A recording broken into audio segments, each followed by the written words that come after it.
could be analysed by numbers.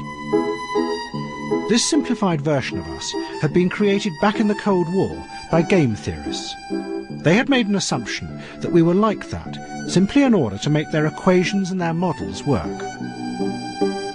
But what was now rising up was a powerful scientific proof that this was not just an assumption. It really did describe the very roots of our nature. That everything human beings did and felt had been programmed into us by our gene, and all our actions were the result of rational calculations by that genetic program. That we really were computing machines guided by numbers.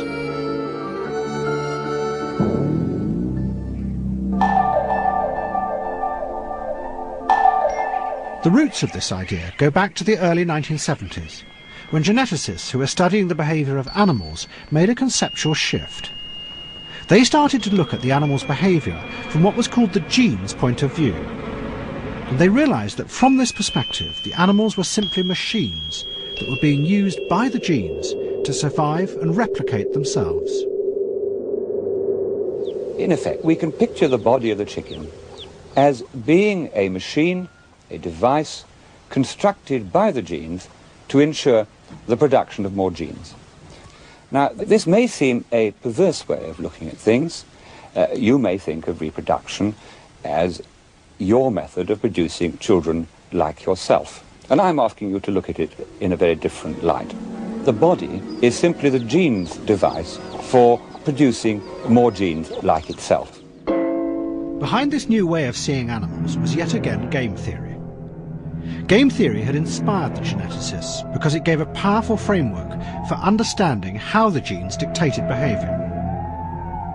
Game theorists looked at society as a system of self-interested individuals, competing and strategizing against one another. And the geneticists applied exactly the same model to genes. They developed complicated equations to show how all animal behaviour, from violence to altruism, were actually rational strategies played by the genes in a game of survival. The geneticists asserted that the same must be true for human beings. And one scientist did an extraordinary experiment to see whether our genes did control our behaviour in the same rational, mathematical way.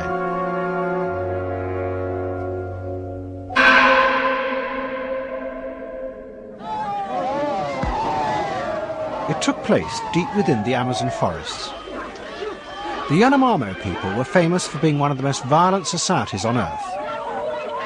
An anthropologist studying them decided to see whether behind the chaos of the fighting there was a hidden genetic pattern guiding it in a mathematical way.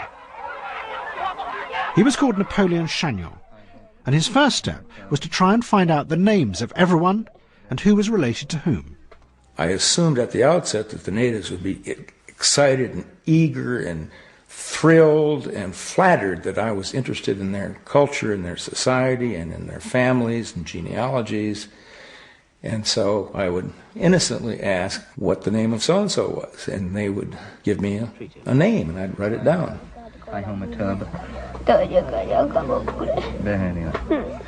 And it turned out that they tricked me, that all of the names that the people in the village I was living in were not only incorrect, but they were derogatory, vulgar, false.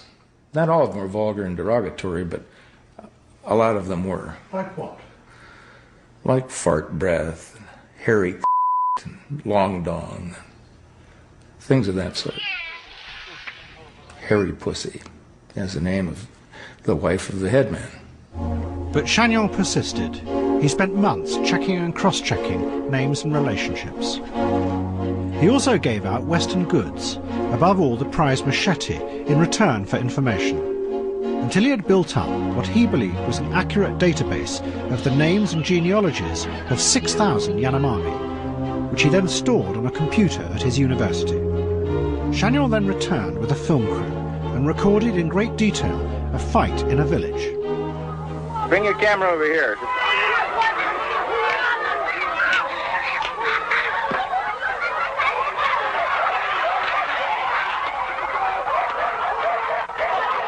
Chagnon returned to America and went through the film frame by frame, identifying all the participants. On the surface, there seemed no meaning to the fight. Often individuals who appeared closely related attacked each other. But when Chagnon fed their details into the computer and cross-checked them with his database, another reality emerged. Because of the Yanomamo's complex history of intermarriage, individuals were related to each other in the most surprising ways. And what the computer showed was that the individuals who took risks for each other in the fight were always more closely genetically related than those they attacked. There was a hidden pattern in the film, and it was the computer that proved and demonstrated that the pattern was there, because you can't possibly remember everybody's genealogical relatedness to everybody else in the village. So underneath all of this chaos and confusion and what meets the eye, there were people who shared genes with each other and chose sides on the basis of their relatedness to each other. Yeah, there's kind of a hidden mathematical dimension to the whole thing that you have to really dig for to discover. Chagnon's experiment caused a sensation within the human sciences because it seemed to offer precise mathematical proof that genes played a powerful role in guiding human behaviour. It became one of the fundamental pieces of evidence underpinning a new, powerful model of human beings. They were machines whose actions and feelings were driven by coded instructions implanted deep inside them millions of years ago, of which they were unaware. It was an image that began to permeate deep into our culture. The image of the organism, including ourselves, as a machine for passing on genes, to shift the focus away from the idea of the organism as being the agent in life to the immortal replicator. Our DNA is a coded description of the worlds in which our ancestors survived. DNA. It's the computer recipe for life itself, unraveling like a reel of magnetic tape on some giant computer. Back in the dark and frightening days of the Cold War, mathematicians had developed a simplified, machine-like model of human beings whose behaviour could be analysed and predicted by numbers. They had done this to try and understand and control the terrifying uncertainties of that time. Now in the 1990s, the Cold War was over and its giant defences lay empty. But that simplified model had risen up and triumphed as an explanation of what we truly are as human beings on every level, politically, economically, and now biologically. We no longer see this theory as having historical inspiration in the Cold War. Instead, what we see it as a kind of quasi-natural social science theory of everything.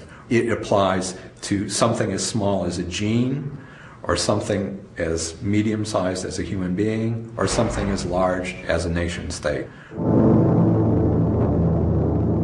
The human being sort of dissolves in this social theory, that it isn't about necessarily human beings anymore. It's about these little entities that are constantly questing to reproduce themselves and also find their maximum advantage. And with the rise of this machine model of human beings, a new idea of how to change society began to emerge. Not through politics any longer, but by adjusting how well the individual machines functioned. The technicians of this new idea would be the psychiatrists and the drug companies who would free people from the terrible anxieties inside themselves. But what it would lead to would be a new form of order and control, not defined by the old political elites, but by the objective power of numbers. I just found myself constantly worrying. I just couldn't stop. My hands were shaking, and I was sure that people were looking at me and watching my hands. These college students didn't know it then, but they were each experiencing the symptoms of an anxiety disorder. Panic disorder, generalized anxiety disorder, obsessive-compulsive disorder, social phobia, and post-traumatic stress disorder. This year, 23 million Americans will suffer from one of these anxiety disorders. They're the most common mental illness in the country, and they can attack anyone at any time.